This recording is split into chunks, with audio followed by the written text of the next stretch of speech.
Welcome to The Power of One. My name is Brian Beery and I'm your host. This show presents great stories about people in Pasadena who are doing wonderful work and demonstrates the fact that one person actually can make a difference. So I'm really grateful and excited to talk to Marty Sweeney, the chair of the Accessibility and Disability Commission for the City of Pasadena. Thank you for being here today, Martin. Sure. So one of the first areas I want to discuss with you is this whole notion of accessibility and disability. How did you get involved in this realm, and kind of what was your process? Well, that goes back 36 years ago. I'm a parent. So prior to becoming a parent, in our case, a daughter with a disability, I knew nothing about disability, which is the way it is for most parents. So once that experience happened, and it was a traumatic birth for my daughter. She has cerebral palsy. So as a parent, you're in free fall. You don't know what cerebral palsy is. You don't know what you're supposed to do. You don't know who you're supposed to go to. So you're in a sort of a crisis situation. And you begin to piece it together. And what we were sort of immersed in, as everyone would be a medical model. So when you're dealing with disability early on, or if it's an acquired disability from a car accident or something, the medical model is appropriate and obvious. You know, there's a problem that needs to be addressed. Unfortunately, it's a very narrow model, and long story short, when my daughter was relatively young, we were able to attend an event where the subject was disability culture. And I'd never ever heard of a model of disability that was cultural. And so for our family, that completely flipped the dynamic. So rather than see our daughter as having some sort of pathological condition, we were able to begin to understand what it meant to have a disability culturally. So does that mean normalizing it, or? No, not actually normalizing it. Actually, before my daughter was born in 1983. So historically, that was just before the ADA, relatively before the ADA. And up until that time, you pretty much had two models if you were a person with a disability. Either you were going to be, a guardian of the state and dependent upon the government, or you were going to be a super crip. You were going to overcome your disability. Now, my daughter in 1983 came into a world where already the disability rights movement was underway, and there was a new model, which was, don't define me by my disability, but don't ignore the fact that I have a disability. It's part of my identity. So it's that middle ground that a cultural model allows to happen. And for many families, to this day, they're still largely driven through a medical model, and that has catastrophic implications. Yeah, and an example of that is I have a cousin who has Down syndrome, and so when she was born, and this is even before your daughter, the doctor told my aunt, well, you should just leave her here with us, because she's never going to be normal. She's never going to be able to survive in society. And so I think what you're talking about is a shift, not only culturally, but societally, as far as our perspective on the value of people with disabilities. What ended up happening in that case was my aunt said, essentially, no, I'm going to take her home. And from that moment on, she was an advocate. And it sounds like that's kind of what happened to you. That's a common story. You sort of have to go one way or the other. And the story that you just outlaid, the idea that a physician or a pediatrician or obstetrician would send that message actually reflects their own uncomfortable and anxiety about the stigma of disability. It's an obstetrician wants to tell mom that the baby is fine and healthy, and all of a sudden the obstetrician's in that situation where that's not the narrative, and everyone's anxious, and you have to get through that to actually be able to see the child, the young teenager, the adult clearly.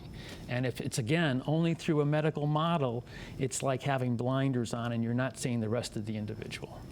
Yeah, and I want to talk a little bit about your work, but before we go into that, I think it's important for anyone who's watching to understand how to define disability. So from your perspective, and I'm sure there are maybe even categories or subtle distinctions, but how would you describe or define a disability? That seems like an obvious question, and you're asking it, and I'm not sure I have an answer for you. I'll try. Disability essentially, I think, would refer to some type of impairment in your daily living. So that if you're in your daily life somewhat shaped day in and day out by an experience, whether that's that you have a mobile disability or a cognitive disability, that would be sort of a framework for disability. But you could have a disability like HIV/AIDS, which would be considered a disability. You're really not disabled, but the world sees you in a different way. And that sort of goes to this social model or cultural model of disability, where the disability isn't really inherent in the person. The disability is really a reflection on what you can't do because society has kind of framed it in a way that excludes you or puts a barrier up.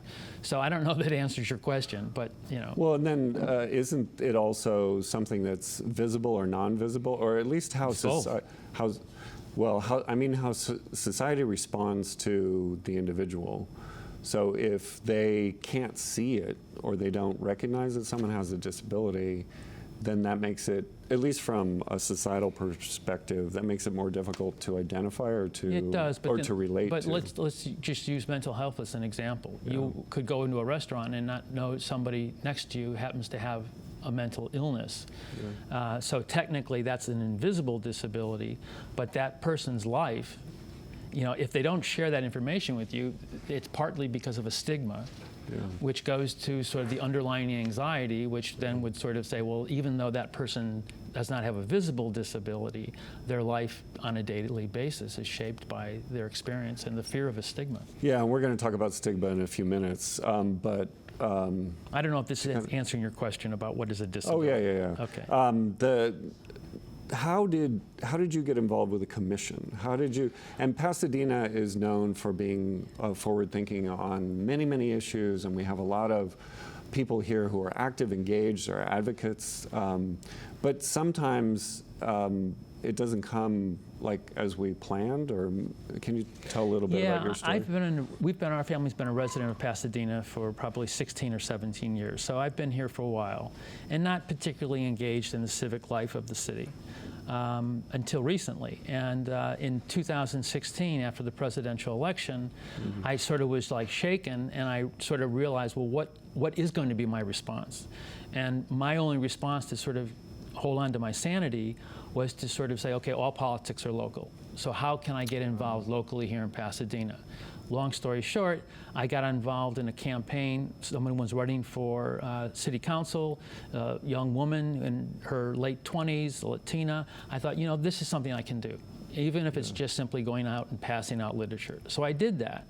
That brought me into the city's website. I sort of became aware of the sort of little bit more of the political infrastructure, the commissions, and I happened to notice that in our district where I live, there was a vacancy on the seat. So I actually turned to my daughter, who now is 36, graduate of Occidental, very smart, but has a very significant physical disability. I looked at her and I said, Eva, I said, commission, this is perfect. I didn't know that. So you originally wanted her to be I wanted her to be on the commission. I went to her, and she sort of looked at me like, oh, Dad, sort of rolled her eyes, and basically she has been to some civic meetings, and she's been to enough to understand that public policy is, some people like it, some people don't. You sit in a lot of meetings, et cetera. So she just kind of blew me off and said, no, Dad.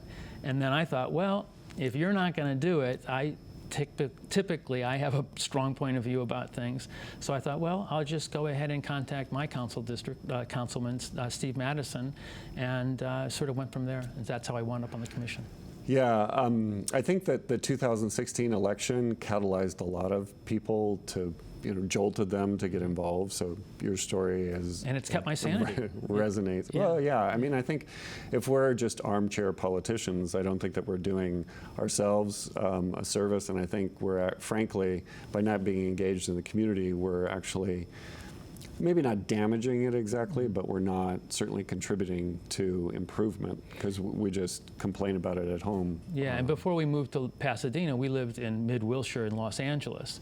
And the dynamics of a city that much larger, that kind of opportunity is simply not there. So that's another reason that, Pasadena is really remarkable and extraordinary in that if you do want to go ahead and make a difference, you can. Yeah, you're absolutely right. If you're in Chicago or New York or LA, to be a commissioner on any, whether it's the police commission or the arts commission, It's a whole different process. yeah, it would be really, really difficult. Yeah, right. So let's talk for just a minute about the commission. What is its role? What is your role in the commission? What kind of are your kind of big ideas? What would you like to do with the commission? Well, I've been on the commission for, I guess, around 3 years, and I'm the chair of the commission now. And like all the commissions, we're advisory. So our role is to be familiar with the subject area, so in this case, accessibility and disability, and then make ourselves available to our council and our mayor so that as those issues do enter public policy discussions and decision-making, they have some resource that they can go to either survey or ask for some deeper knowledge of a particular subject area. So that's not theoretically, that's legally kind of the context. That's kind of the overview of what the commission is. Right. Now, the way I sort of think is that there are always gray areas, when you come into something like that. And a lot of that has to do with what do you bring to the table? How can you work with other people? How can you be constructive without sort of, upsetting the apple cart? Because the city's got its own, its own sort of culture of how it operates. Yeah. So every commission has to, in the year, put together a work plan. So you sit around a table, and people come to the commission from all different life experiences. And what I've done as a chair is I sort of engage the commissioners and say, well, what's your area of interest? What are you passionate about? You're a volunteer, you're on the commission, you have a life, you're busy. Pick something that you really want to hold on to. And then let's go ahead and over the next year, see if there's some way that we can incrementally move in that direction. For me, it's disability and culture. That was what I sort of brought to the table. And I think that was a little unusual for the commission to have someone come in and say something like, well, let's do something about disability culture. One, lots of people weren't really sure what that really even meant, right. Disability culture. And then two, the commissions aren't supposed to develop programming or events or any of that sort of stuff. So I think for me, on the commission, it's trying to create public awareness, one, that the commission exists so that people can come to us if they want to go ahead and articulate a priority that they have, and then we can share that. That's the way it's supposed to work. But then two, to see how you can push the envelope a little bit and to see how you can build community. I mean, your work, that's how I met you. You first came to the commission. And then I learned about your work. And now, one layer leads to another layer. And we're just now on the commission trying to complete our work plan for 2019-20. So it's sort of an exciting process because everybody has a different point of view and an interest. Yeah, so when we're thinking more specifically, about disability culture, how is Pasadena faring? How are we, and sometimes I like to think of Pasadena as a microcosm of society overall because we're a smaller town, but we have all the big city issues. Everything from gang violence to homelessness to housing affordability, public education, all those issues that you think are more, have a tendency to just be the large cities. So as a reflection of broader society, how are we doing on being inclusive? How are we doing on being understanding or compassionate? Okay, and I'll answer that question not as the commission, a chair of a commission. That's part of the work. That's fine. But part of it is just sort of my own perception of Pasadena before I moved here, as I've been a resident. And my narrow understanding of Pasadena initially was its historical background. A conservative kind of, sort of a suburb of Los Angeles, and a very philanthropic community historically. And if you take a look at resources in our community that are relative to disability, I think if you scratch the surface, what you'll begin to find is that there actually are a lot of really interesting resources here. There's places like Ability First, Villa Esperanza. There's a lot of group homes. Now, that group that I've just mentioned, they're very specific to developmental disability. So when you think of developmental disability, you might be thinking about someone that has cerebral palsy, or someone that has epilepsy, or someone who has autism, some sort of cognitive disability. And so that community, because that's kind of a sub-community, that community is oftentimes driven by parents. My being one of them. Well, yeah, they provide the network. They provide the network. They are able system. to pull together the resources. Right. So that piece in Pasadena is quite extraordinary, and I think maybe even a model for many other communities. What I don't see in Pasadena is this broader awareness of the disability community not being a community exclusively of need. And I think that's kind of where we all get tripped up, is that we think people with disabilities need something. Right. And that begins to drive the train, the budget, the priorities, the housing, et cetera. And there's nothing wrong with that, but it's exclusive to that, and what it tends to miss is this broader experience of disability that has a much broader net. That could include people who have acquired a disability. That's not a developmental disability. You know, maybe now you're a paraplegic and you're in rehabilitation. Maybe that's the model that's kind of assuming most of your energy. You could be a senior citizen, a community that is not going to typically ever identify as having a disability. Yeah, but they have limited. issues. But they have issues that are directly in common with anyone that has a disability. Access. I mean, one of the reasons why they call it the Accessibility and Disability Commission, and I'm not sure what they called it maybe perhaps beforehand, but the real important word is accessibility. How you identify with that word disability, there's a lot of individual issues there in terms of whether you're going to identify with that word. But accessibility is a word that we should all be able to sort of say, yeah, you know, our community needs to be accessible. And then have a discussion about what that actually means and what that looks like. Well, and it's also to aspire to. It's, you know, as I mentioned before, inclusion or recognition of people as being a part of the community those are concepts, especially if we're talking about a larger conceptual framework of a blessed community where everyone has a role, everyone has a part.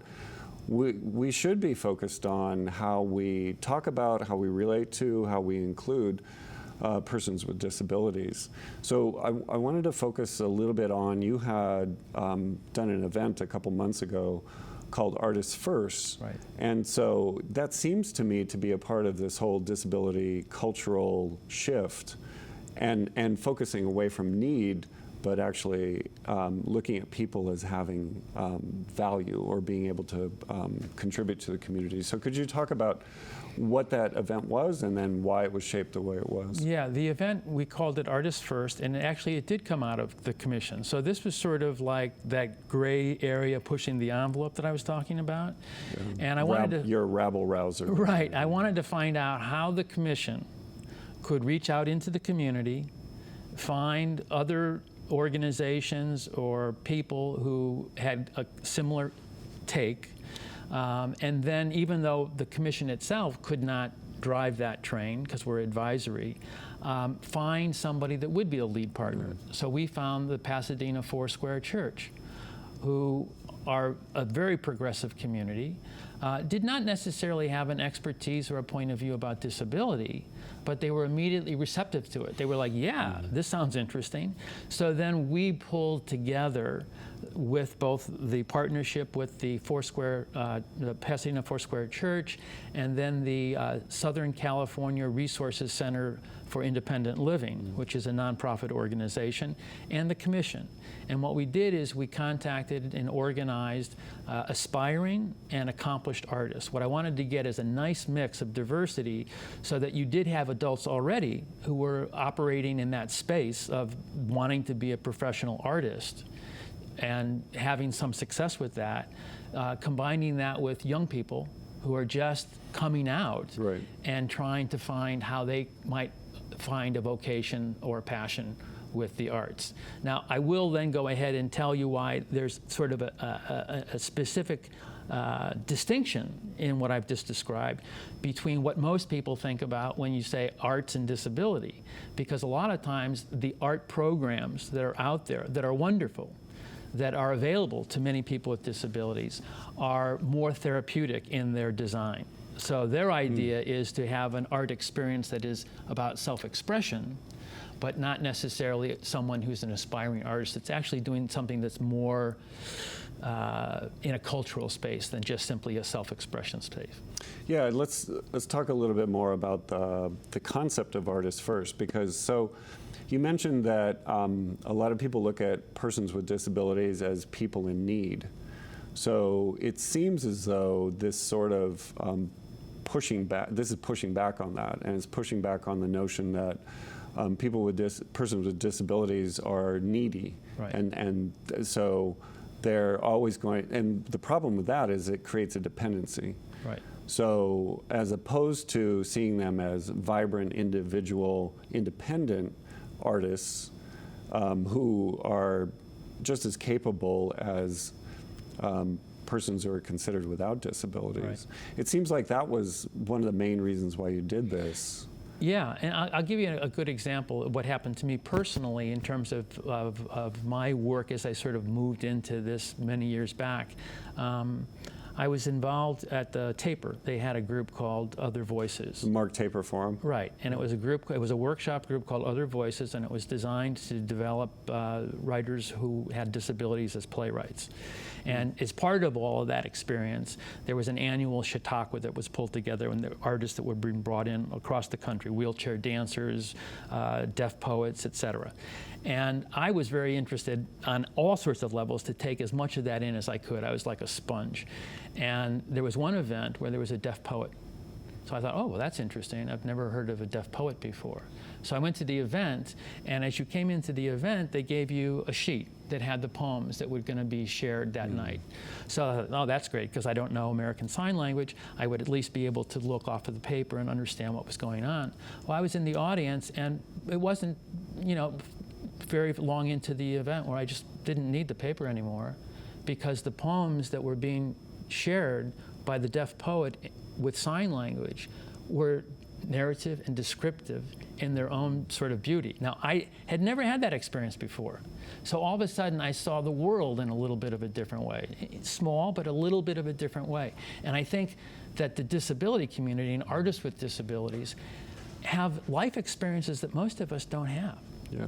And when they share it in a way, whether it's a poem or a writing or a stage play or a song, there's a certain resonance that connects with you as a human being, but also might be outside of your own experience because you don't have that disability or that daily life experience.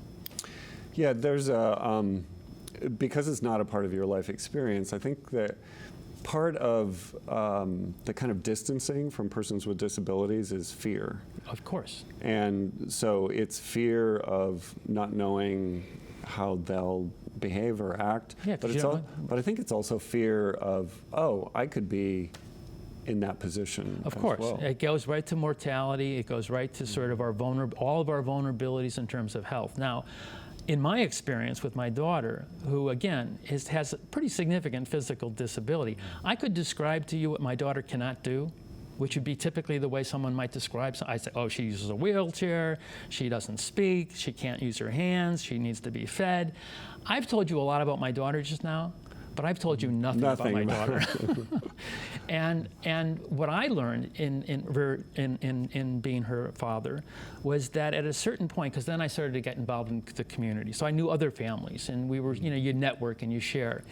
And I began to realize that I could be around someone that didn't have cerebral palsy, maybe they were autistic, and I didn't know that experience, so I would feel a certain anxiety. Uncomfortable. And maybe. uncomfortableness. Yeah. So what I learned, and that's what I tell people, I said the real trick is that you have to understand, one, you're going to be uncomfortable, and two, you just write it out. You understand. You have to become comfortable with being uncomfortable. Yeah.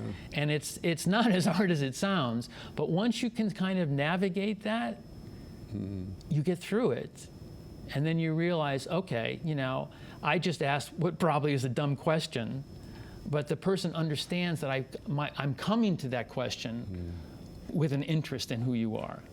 I'm not coming to that Yeah. question just with fear. Well, and that's what I would add, or kind of a place of coalescence, is curiosity. I think that if people feel comfortable with being uncomfortable, one way to do that is to be curious, is to be saying, this is really a different experience. I want to know more about it. Well, let me give you a great example, because this used to happen all the time with my daughter. My daughter's very cute. She's got a little, at that time, she had a blonde ponytail, and she was in a pink wheelchair. So she looked darling, you know? And if we were out in public, the 5-year-old kid would come over to the wheelchair and would be trying to process, well, how come this wheelchair girl, does she talk? And then as a parent, you're having to sort of facilitate a little bit. Right. And the kid starts asking questions like, well, does she sleep? You know, how does she eat? And that's a perfectly open opportunity to engage. But oftentimes, if a parent's there with that 5-year-old, the parent will pull the 5-year-old away because the parent, coming from a good place as well, feels that they've somehow violated my daughter's space or whatever. And think of the message that sends. The young 5-year-old with the curiosity is trying to get a perfectly obvious question answered, and the parent pulls that child away. What does that say about disability? Well, and what does it say about society overall? Right. And that's, I wish we had more time, but we're kind of coming to the end of our moment together. So I wanted you to think about what can we be doing? What can we be doing as a society or even as a community to be more curious, to be more accepting, to be more inclusive when we're talking about people with disabilities? That's a great question, and I think that the answer is that if you want to be an inclusive society, whether that's disability or inclusivity at a much broader level, you have to be open. And you have to sort of recognize, with disability in particular, that there is this whole historical history that is driven by stigma. And the stigma doesn't just drop out of no place. It's there for a reason. It's because what we just were talking about. And it's being reinforced in various ways around the So you have to society. kind of keep an open mind. So if you hear that, maybe, there's going to be an exhibit of a blind photographer's show, at the Armory, your first reaction might be, wait a minute, blind photography? What is that all about? Is that even possible? Is that possible? And then you have to sort of say, well, maybe I want to go to the Armory. I've never sort of seen, what that even might look like. And then you might go, and then you might learn that, well, people who are blind have many people who are blind have some vestigial vision, and how does that then impact about maybe a person's interest in becoming a photographer? I think that you have to sort of be open to the fact that, what kind of community are we? Where do in fact our priorities go? And if you think about disability, are we a society that recognizes that people who are maybe in some instances vulnerable in a way that most of us aren't? How do we accommodate that? How do we make that part of our network? How does Pasadena become a welcoming environment for people with disabilities? Not just a community that has the curb cuts and the ramps, which is, we're real good at that. But we're talking about having a community where restaurateurs look at wanting to have patrons who have disabilities and can come there feeling that they're going to have a good experience, a positive experience. It should be a win-win on both sides. Yeah, it's the introspection or the self-reflection that's really critical. Right. What kind of a community do we want to be? Right. So I want to thank you so much for being here today. It was really, really a pleasure talking to you. And thank you for watching The Power of One. And I wish you the very best with the commission. Thanks, and Brian. with all of your work. Thank you very much.